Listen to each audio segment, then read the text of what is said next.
For me, it's all about people. When I think of hospitality, it is really all about people, because at the end of the day, it is not about being an owner or manager or just selling rooms. You're building relationship with not just the guests that you have, because I can tell you that honestly, so many of our guests who are repeated guests, and they know that, okay, when they have a conference, this is the hotel they're staying at. So you're building that connection. But I feel that hospitality is one industry that you can never stop learning. When I'm attending ALICE conference or lodging or Hunter, or any of these, AHOA, AHLA, any of this conference, the reason most of our hoteliers attend is to learn from each other, is to build relationship, is to network. Because me living in Pennsylvania, having properties in a tri-state area, if I wanted to purchase a property, like say in Texas or Ohio, I want to know the market and I want to know who the owners are over there. And only way I can learn that is by me attending these conferences and meeting people and networking. And that's something I've believed in it since I started in a hospitality industry. And now it's 25 years into it. And I still believe that the strongest suit in the hospital industries is people helping each other, people working with each other. If you look at the diversity in the hospitality industry, it's unbelievable. You've got, college students to somebody who's post retire to somebody who's even in their before the retirement. They're all, and also on difference of religion, difference of ethnicity. It's all in hospitality. I don't think you'll walk into any hotel and you'll just see one frame or one prototype across the board. You'll have a lot of diversity. So I think it's great. My daughter, when she was 15 years old, she started working at our hotels in summer during the break, and she was telling me, she's like, "Mom, I never realized that I get to meet with so many people. I'm meeting." Um, Guests who are staying, they're traveling from England to somebody traveling from Dubai, from somebody traveling within US, and getting that connection, getting to know them. And this is from my 15-year-old daughter, which I never thought about that. I said, wait a minute, you're right. Like, you're not just dealing with one type of clientele. You really are meeting all kind of all different people from different part of the world. So I do love that about our hospitality industry. I'm always curious on how people find their way into working in the hospitality business. And I'm curious for you, was there an early experience or memory that you recall that was formative in leading you to the work that you're doing today? So I'll go back a little bit in my childhood, and there's a reason I'm going to go into this a little bit more detail. When I was about 8 years old, and I was born in India, in specific in Surat, Gujarat, India. And when I was about 8 years old, my we have three sisters and one brother, and I'm the oldest child. I never saw myself, or I never felt I was different being a female growing up. And that's very unusual, especially almost 40 years ago, being in India, right? That thought process of parents bringing up their children, there's always been, in my opinion, that you protect your daughters and then you tell your sons, okay, you go out and do what you need to do. That's what the mentality. But my father was never like that. So I still remember when I was just 8 years old, I used to go on business trips with my father. And I used to go on trains, in a local trains from Surat to Bombay to Ahmedabad to Calcutta. And he used to take me. And I was always inspired by that because he was running his own business. So since I was little, I knew I wanted to own my business. I knew that I knew I didn't want to do 9 to 5. I didn't want to be in a position where I'm clocking in, clocking out, or I have somebody over me tell me what I need to do. So that was something right from beginning. When I came to this country, obviously at age 15, there were a lot of struggles. We didn't really have any money. So when I went to college, I was working already part time. I was working in hotels, doing a front desk in the weekends, housekeeping sometimes. So I kind of was familiar with the hospitality, but never in a million year even thought that I would be purchasing a property for myself. So once I graduated from college, I really didn't know what to do. I knew that I needed to make money. So during my a senior year in college, I was recruited by an insurance firm, John Hancock particular. They recruited me, and and I said, okay, what is my salary? They said there's no salary, but in order to survive, in order to make it in this business, if you don't at least make $50,000 in year one, then you probably won't make it. So it's really all up to you how hard you work, and how much you're motivated to be successful. So for me, that was fine. I think the money was really important because I didn't have anything. I was like, okay, I need to. So I started in actually my career in a financial service industry. In my first year of the business, I was looking for clients, and I basically started knocking on the door. So I started going business by business in my local area in Allentown, PA, and started dropping my business cards. One prospect gave me a call, and he was a hotel owner. So he called me and he says to me, Jagruti, I would love to do my planning, but I'm suffering in my project, and the hotel is not doing so well. And he just went off for a half hour, and it was very disappointing for me because again, I'm 22 years old. I appreciate his that he's being candid, and I appreciate the fact that he even called me back, but the conversation wasn't helping. But after our conversation, I started thinking, I said, well, this hotel is in a good market from what I can tell. It's a small property, it's by highway. And I was just trying to figure out why he's not successful. Then I spoke with him again, and he said that, he's not at the property much. He's there once a month because he lives about 2 hours away. So then I brought this up conversation with my father, and I said, I know we don't have a lot of money. I had like $35,000 saved.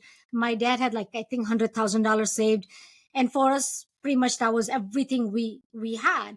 And I said, what do you think like about this project? I'm like, I ran the numbers. I've looked at the market study. I've talked to a few people who own hotel, and they believe that this could be a viable project if you can get at a good pricing. So I went back to the prospect. We started talking, and at age 22, I basically borrowed because we needed more money. I borrowed about $200,000 at a 12%, a private loan from family and friends. And my dad and myself, we went in as a partner for this property.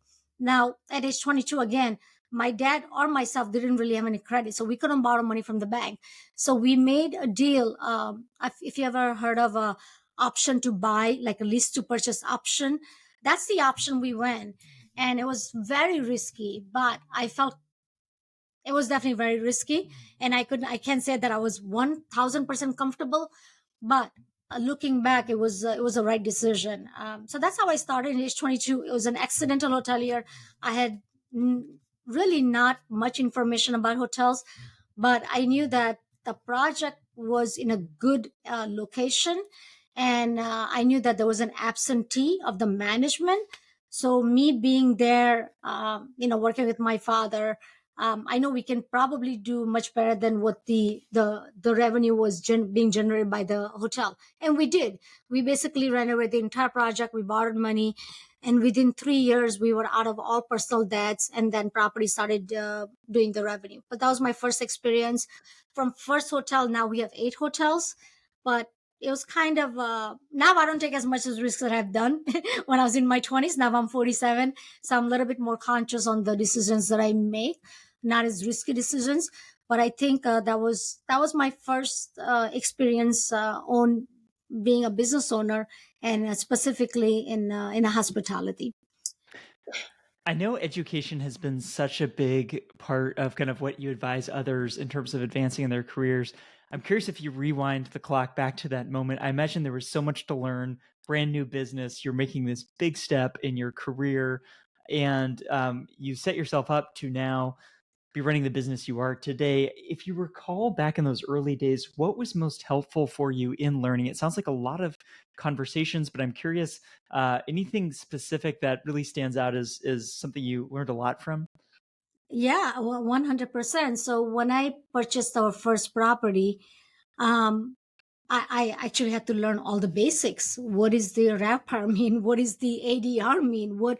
How do I do, I mean, I knew how to create my own balance sheet. Like I had some idea, but not a lot. So I started like talking to other owners in the area, and I said, what association or what local community, what can I join where I can meet people like me who's just starting out in business, or somebody who has 5 hotels, 10 hotels, so I can learn from them how did they get there from one hotel to 5, 10, 15, 20 hotels.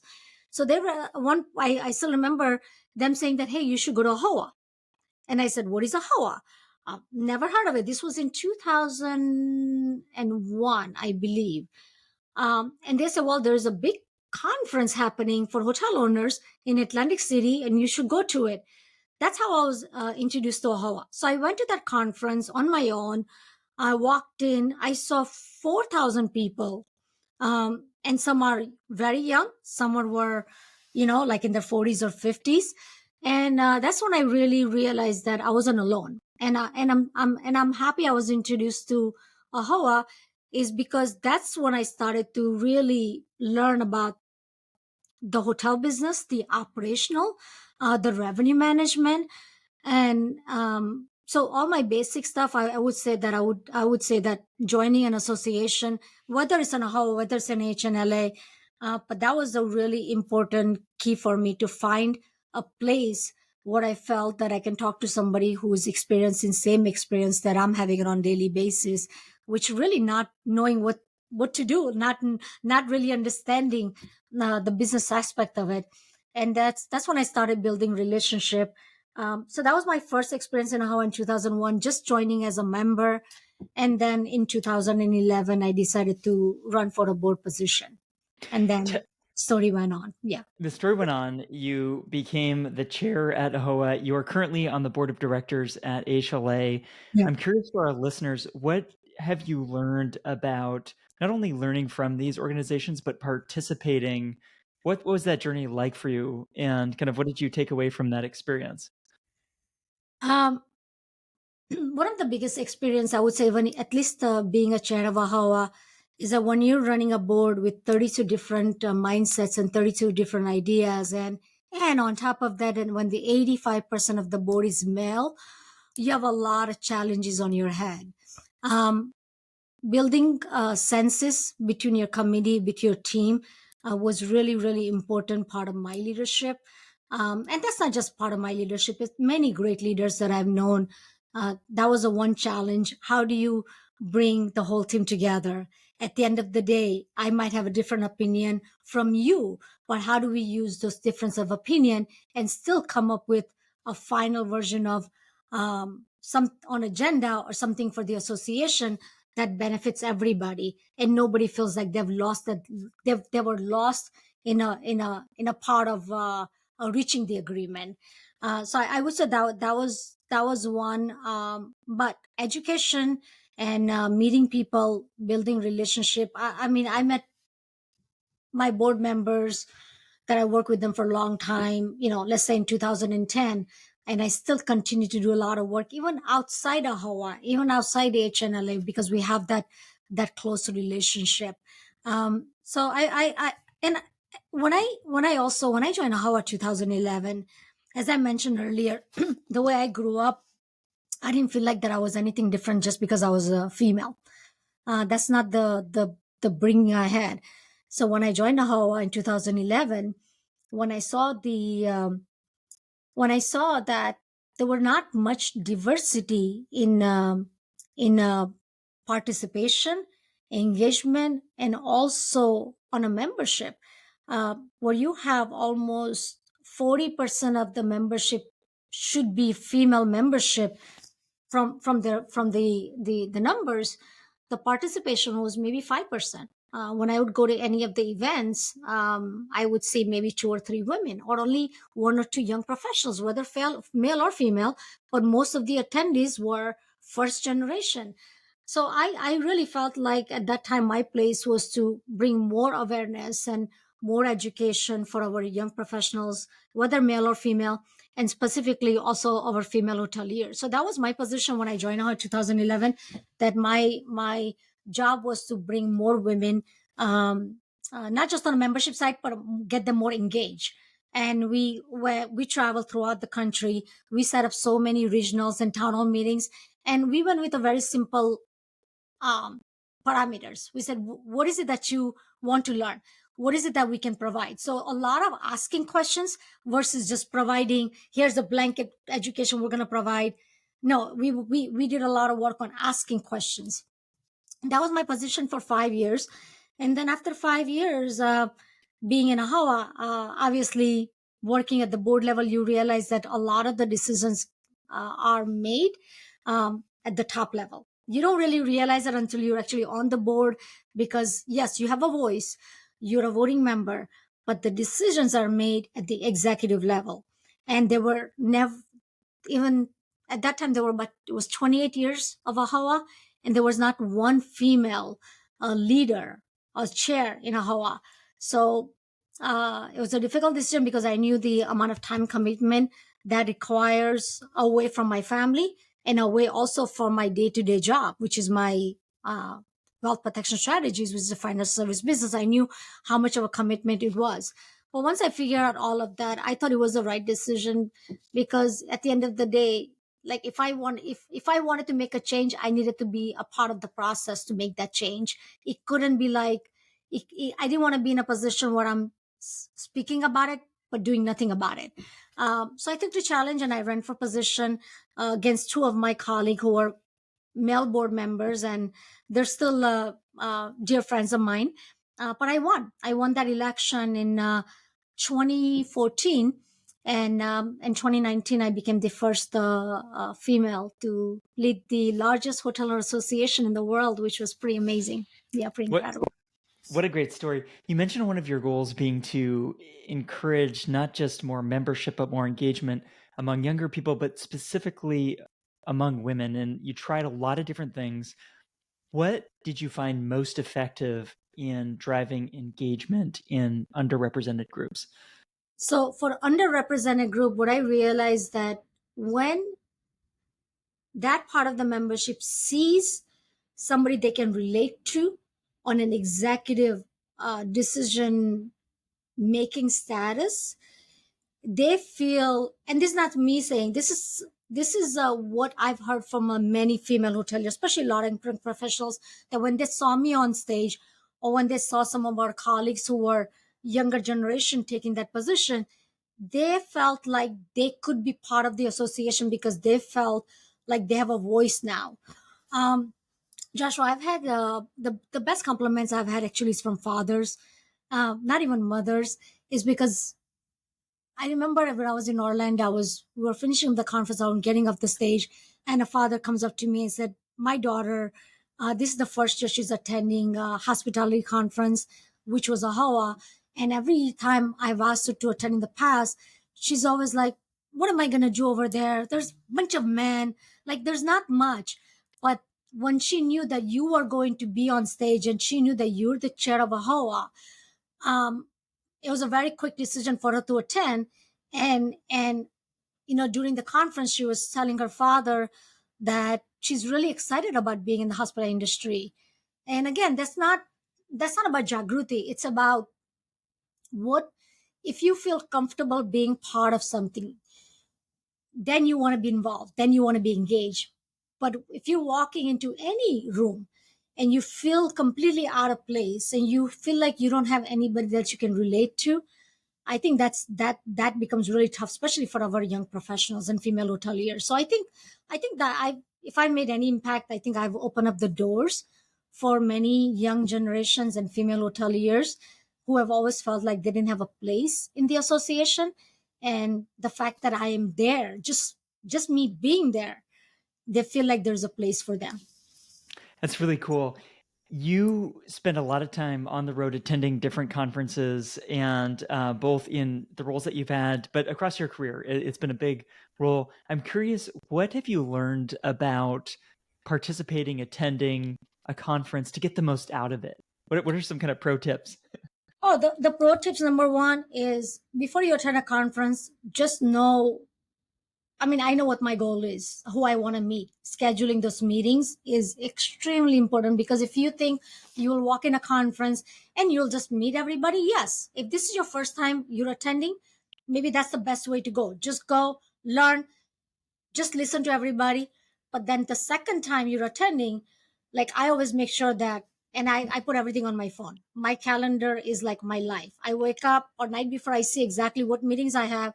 So when I'm attending the Alice next week, all my schedule for Sunday, Monday, Tuesday is already scheduled. And I think that's really important. I also think that if you have multiple different events that you want to attend, instead of just picking one versus other, put 20 minutes allocated to each event. It's important for you to, if you're attending a conference, is really to meet as many people as possible. um, I also think that it's in order to stay relevant and in order to because Jagruti can attend one conference, but if she doesn't attend that conference next year, then if people are not seeing you year after year after year, you're not as relevant.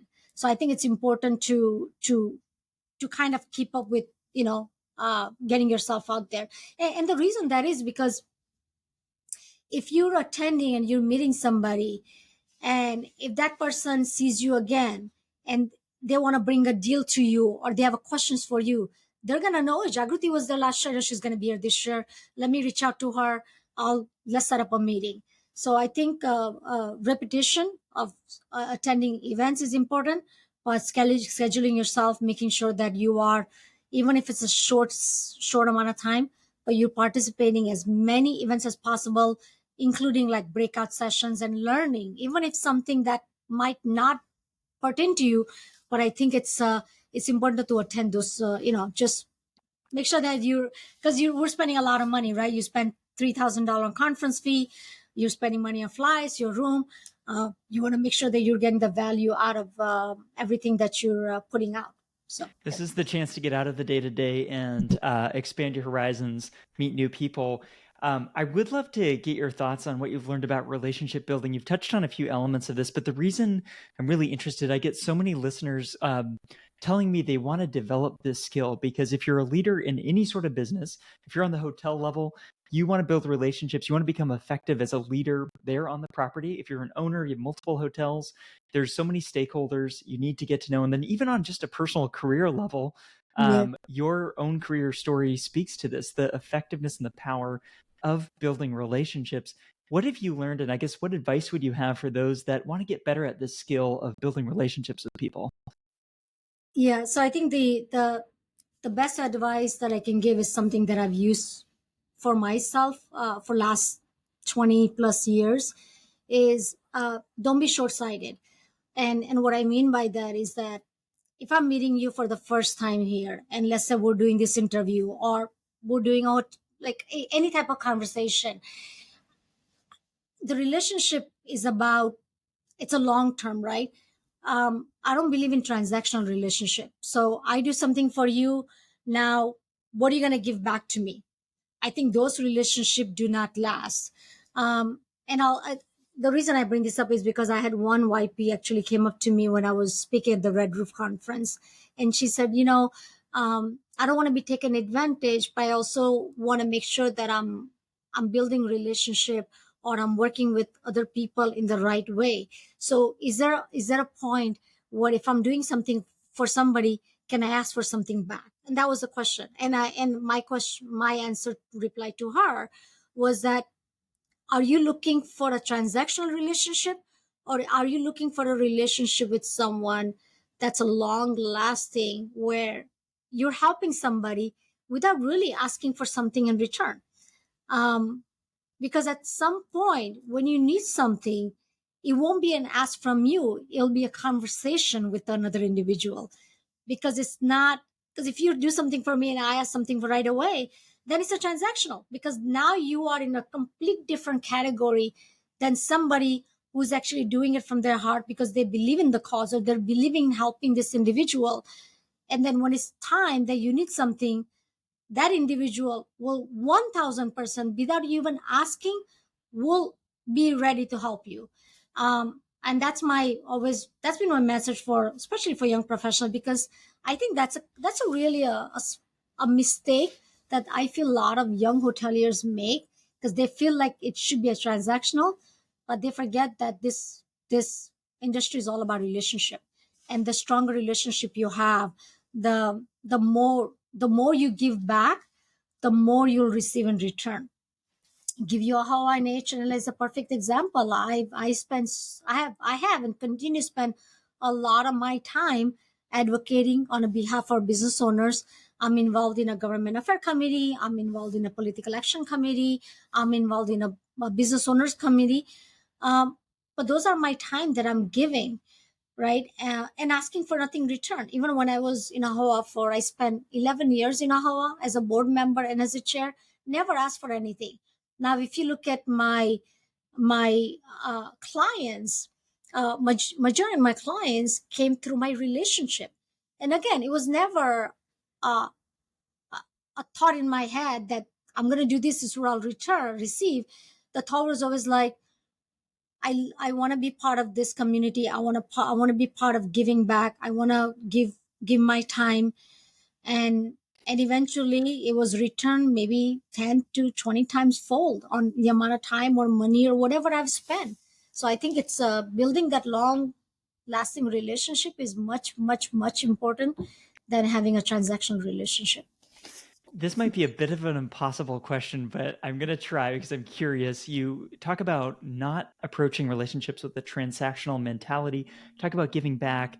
What are some of the best ways to give? I've reflecting on your own career in your advocacy work, helping the industry move forward. But I guess everything you've seen and learned over your career, what is a great thing that you can give someone in a relationship that builds that relationship for the long term? um Genuine, you being a genuine, honestly being a genuine is really important, because I'll tell you that when you're speaking with somebody, if you're not genuine, it doesn't matter how much you try to hide it, people just know. Listening to people, whether they have a good stories or bad stories, they're going through difficulty, I think it's important to be a good listener.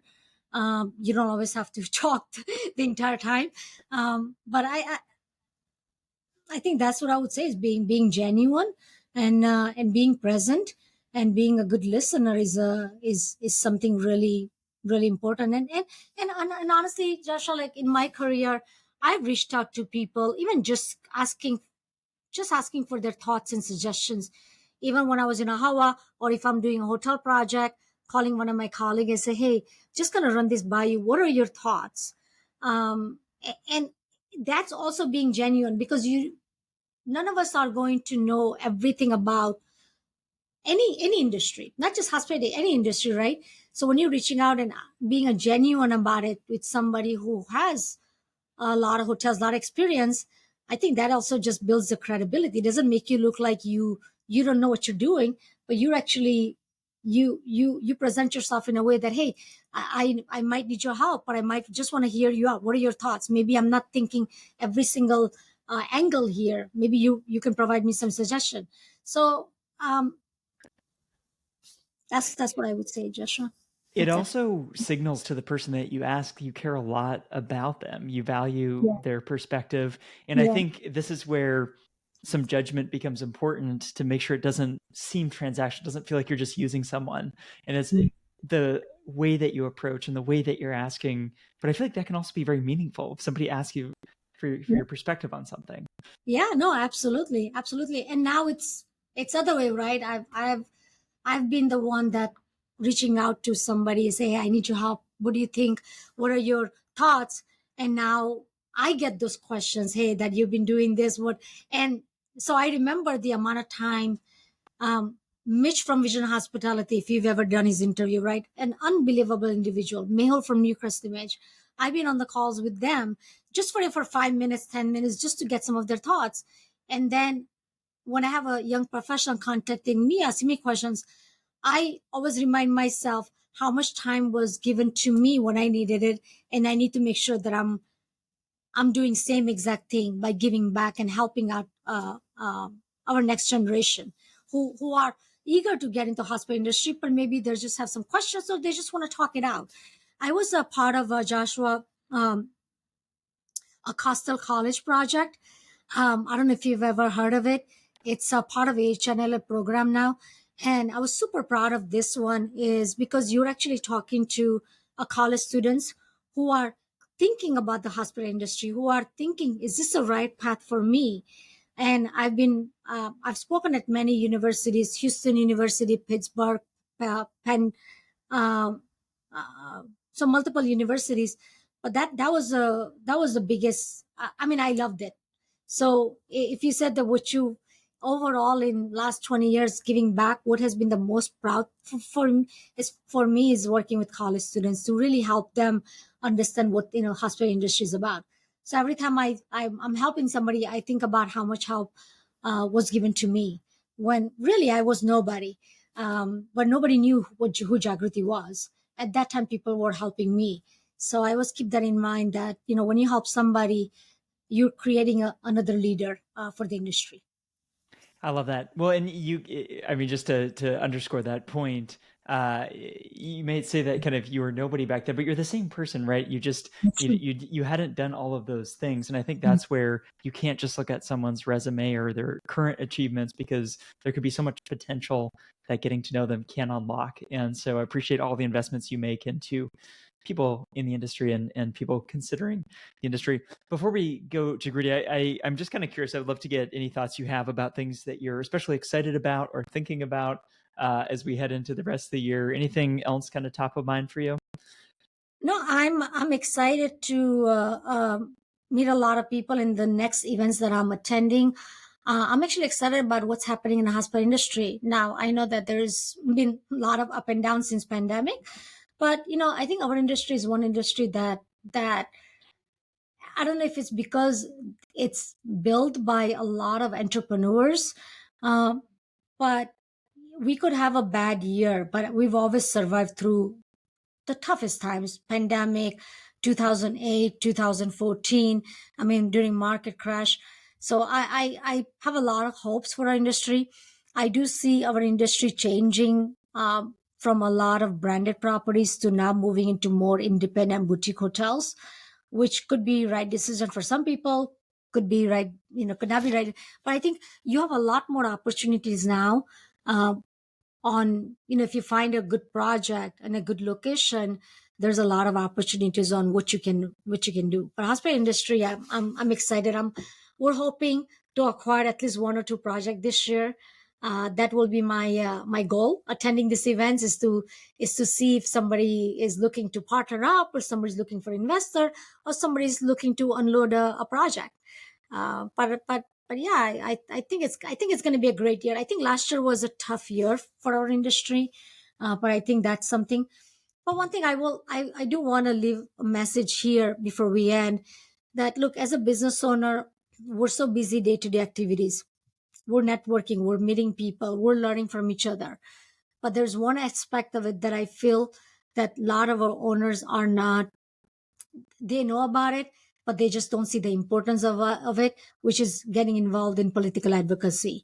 And I think it's so important, because knowing your congressman, knowing your senator, knowing your representative is extremely important, because all the decisions on the federal or the state or locals are happening whether you're involved or not involved.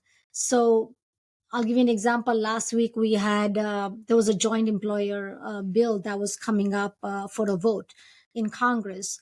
I had a one-on-one call with my congressman and his legislative director, and I spoke with them as a business owner. Say, okay, here's the ruling that's coming in. That's how this will affect me as a business owner who lives in your district, and this is exactly what would happen to the employees. And I think those are real conversations, because I'm not a business owner who has 1,000 hotels, right? I'm not a CEO of a huge corporation. I'm a small business owners who hire employees, who's who's creating jobs, who's investing back in the economy. So my voice is real. And that was a big impact, a positive impact. Me speaking with my congressman, and I'm not saying that I'm the only reason he voted for that specific bill, but his staff did reach out to me after the voting and say, hey, Jagruti, just so you know, the congressman did vote in the favor of the bill that you were proposing. Just wanted to update you that.